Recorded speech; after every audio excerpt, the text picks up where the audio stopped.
La nouvelle PDG d'Hydro-Québec ne se défile pas. De toute évidence, on aura des grands chantiers de construction à gérer. La successeur de Michael Sabia aura fort à faire dans son mandat. La réalisation du plan 2035, soit doubler la production d'électricité d'ici 10 ans.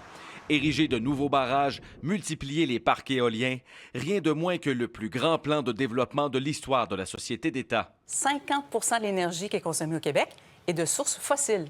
Alors, il y a beaucoup de place à l'électrification, mais en assurant la prospérité économique du Québec, et c'est ce que le plan nous permet de faire. Alors, c'est pas le plan de M. Seba, c'est vraiment le plan d'Hydro-Québec. Pour y parvenir, elle devra orchestrer des investissements majeurs évalués à 200 milliards de dollars. C'est pas le financement qui fait que les entreprises échouent, c'est l'exécution.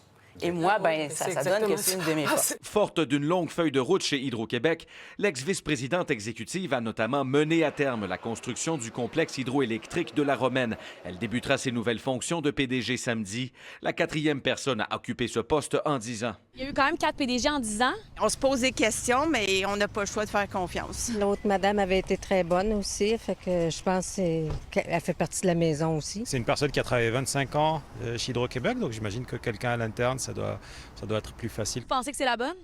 Oui, c'est une femme. On va laisser la chance aux coureurs, écrit entre autres le député solidaire Alexandre Leduc. Mais on espère que Mme Bouchard va pouvoir se tenir debout devant la CAQ, qui veut faire d'Hydro-Québec une vache à lait pour le gouvernement, ce qui va faire monter la facture des particuliers. Mme Bouchard va devoir travailler, donc établir le bon niveau de relation avec le gouvernement, revoir donc les cibles d'augmentation de la capacité de production d'énergie, c'est important, et surtout aussi de gérer l'après-gâchis du bâillon du projet de loi sur l'énergie. Il faut qu'Hydro-Québec devienne une entreprise plus moderne et beaucoup plus agile. Et ça, j'ai ça à cœur. Puis je pense que j'ai des outils pour ramener l'entreprise dans cette nouvelle vague d'évolution-là. Plafonner la hausse annuelle des tarifs résidentiels à 3 La nouvelle PDG reconnaît que c'est tout un défi, mais elle assure que la société d'État va y arriver. Pierre-Antoine Gosselin, TVA Nouvelles, Québec.